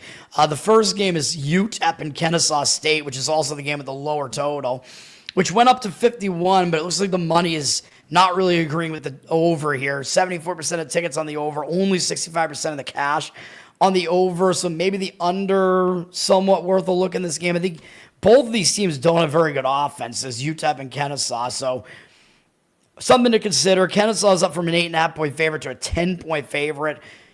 That might be going too far with this Kennesaw team. I mean, they're pretty new to FBS. They're off to a really good start this season. They have a good record, but I think the record maybe makes them look a little bit better than they actually are. They're trying to make a bowl. I mean, that would be pretty. I don't know if they're bowl eligible or not, but teams that get to that sixth win, they can just petition FBS to get into a bowl anyway, and usually that'll happen. So I think they'd be able to do that too. So I think they have their sights set on that at the very least. 87% of the tickets, only 80% of the cash on Kennesaw here. So the money is pretty much saying to take the points with UTEP. I don't really disagree with that. Kennesaw is one win away from getting to that sixth win. I think they're going to get it at some point. And, well, I mean, if they're going to get it, they do only have 2 home games left. So if they're going to get it, I mean, this is going to be one of the games where they do have to make sure they get it here. But they can also win this game without covering. They just haven't had a very impressive resume here. Their wins are all against really bad teams except Louisiana Tech. That was their only decent win. All the rest of their wins are pretty bad. So, again, I think Kennesaw's 5-2 record is a little bit misleading. They're 3-0 record in the conference. They've played a lot of the lesser teams in the conference. Yes, UTEP also sucks. So if they win this game, it's going to be another unimpressive win here. Kennesaw is playing on schedule because they did play last Tuesday, but they do get to host this game, so they might be fired up for that reason because they don't usually get to host a primetime game like this, although they actually, they haven't yet. I was going to say, I thought they did earlier in the season. Oh, they did on Thursday against Louisiana Tech. That's what I was thinking of. Yeah, so they've done it once, so maybe they'll be less excited about it this time, but they still do get to host a primetime game here that's an isolated game. UTEP is sitting at 2-5. They at least play decent defense, even though their offense has really been a concern. They lost their quarterback, Nelson. I don't know if he's coming back. Locklear has been pretty bad for them as their quarterback. UTEP's coming off a win, at least over Sam Houston, and they do have extra time off. I don't think that win's going to make them overconfident because that win broke a 4-game loss streak for them. And Sam Houston's not a very good team, so I think UTEP will not, be in a letdown spot in this game, I don't think. And they've had extra time off. They had a bye, so they haven't played since October 15th on a Wednesday. So UTEP does have extra rest here.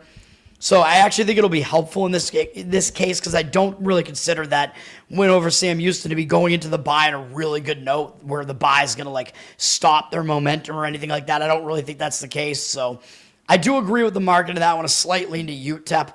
But that's not the game that I really like. The game that I really like is Texas State plus the 6.5.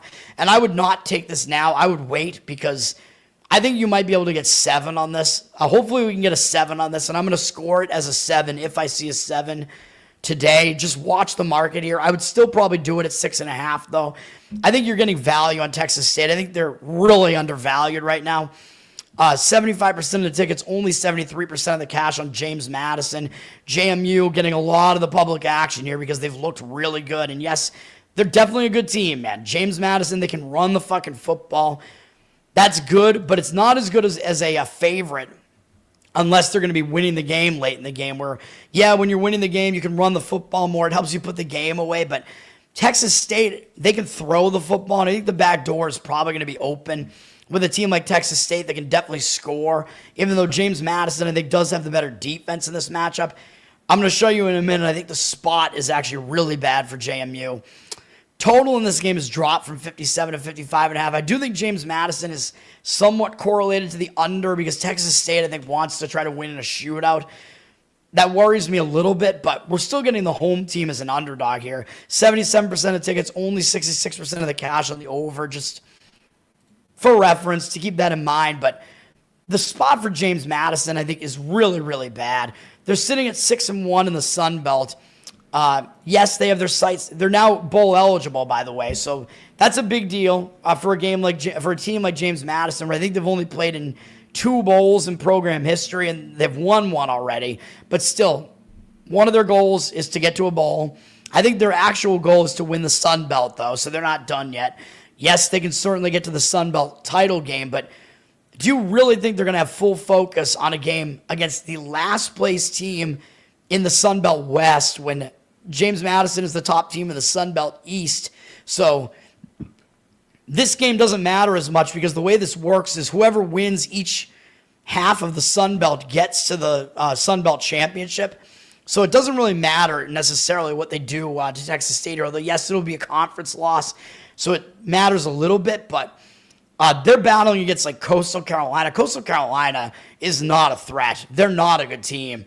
Their 3-1 conference record is misleading, in my opinion.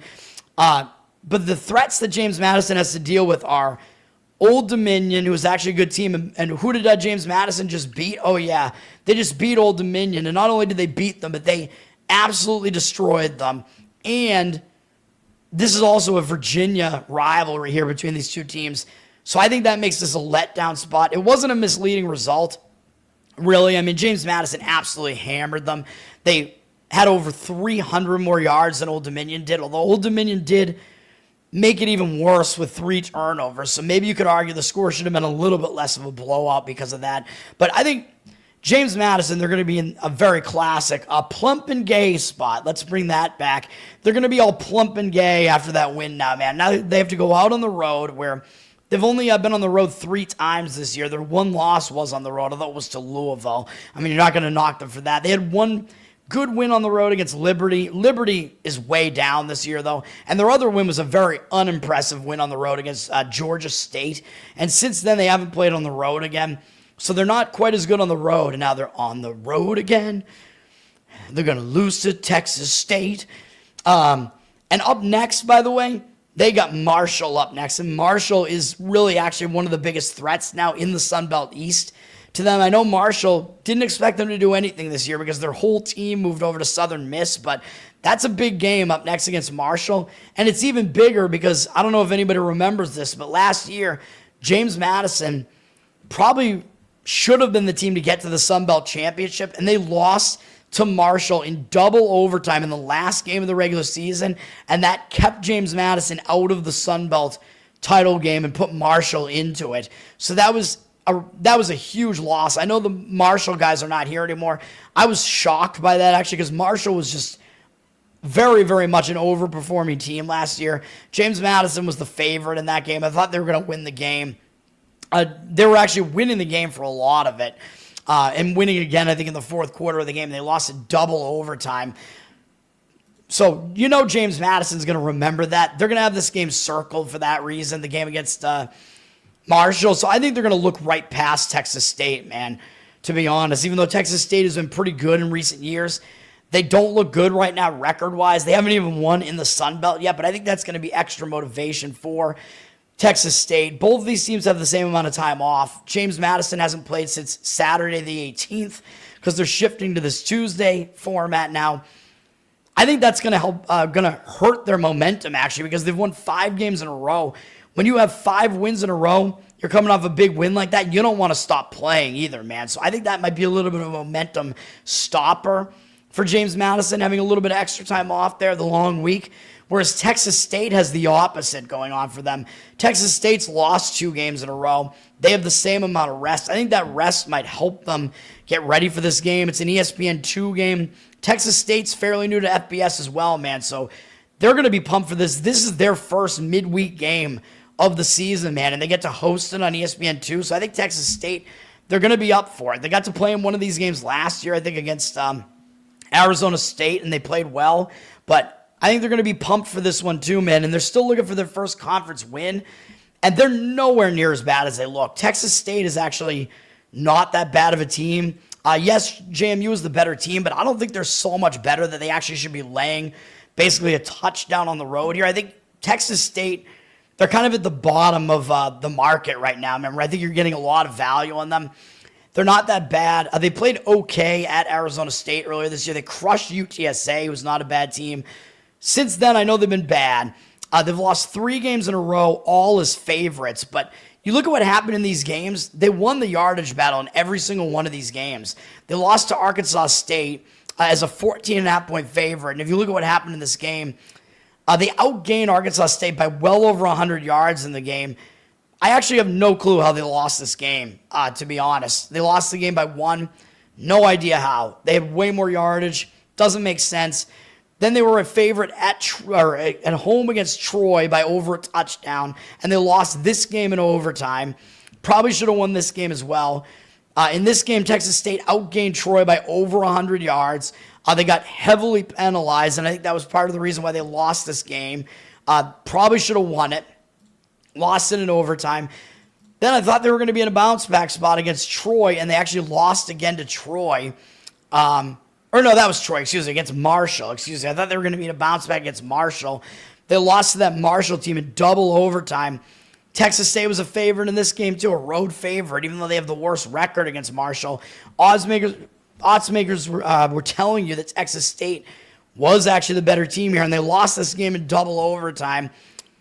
And yet again, they won the yardage battle by almost 100 yards again, and lost the turnover battle this time 3-1. So they're -2 in turnovers. So Texas State has lost 3 straight games as a favorite, and they outgained their opponents significantly in every single one of those games. So those were misleading results, man. I think you're finally going to see something shift here. I like Texas State a lot in this game. Wait to see if you can get the full 7 on this one. Take the Texas State plus the points. Even if you don't see it, I still think it's worth a shot at the 6.5. The 6.5 is almost like the odds makers are begging you to lay the points with JMU, even though it went up from an initial opener of 5.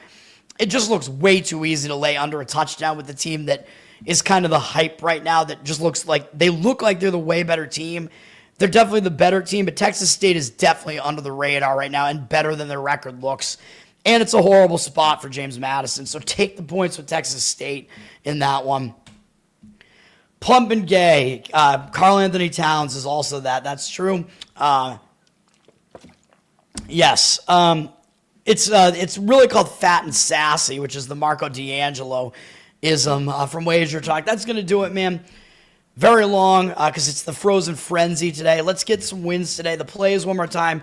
Hockey, Anaheim Ducks with a split bet. Partially on the +1.5 puck line, partially on the money line. Make your own +1 puck line on that one is my recommendation. New York Rangers money line. Washington Wizards plus the points in NBA. Knicks minus the 1.5 in the NBA. I like that one better than Washington. I think the Washington one is my least favorite. And then Texas State plus the points. Wait to see if you get the 7. Hopefully we get the 7 on this in college football. And that's going to do it. Thanks for hanging out, everybody. Learn to toad on Instagram. Learn to toad on Twitter. I have massive heartburn right now, and I'm sick. I'm dying. Want to get some wins here, man. Keep up the hotness that we've had going on.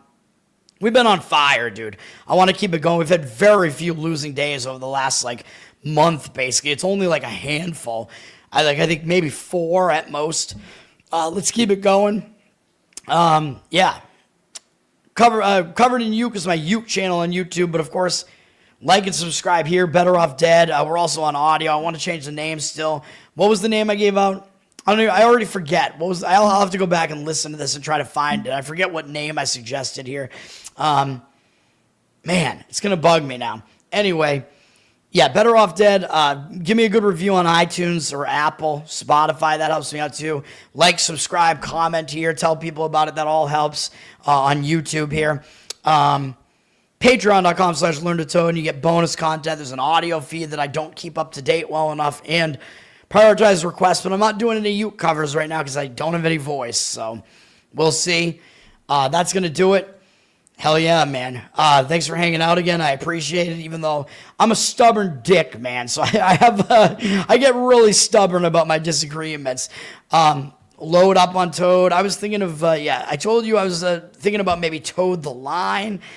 I liked whatever I said earlier in the show today, and I don't remember what it was. Betts Killington. I like that. I'm thinking about it. But then I have to kind of like start wearing a suit and be that dude. Be like, oh, you think the Toronto Blue Jays will cover on the money line in the first 5 innings? Something like that. That's gonna do it. Thanks for hanging out, guys. I appreciate it. Happy Tuesday. Peace for now.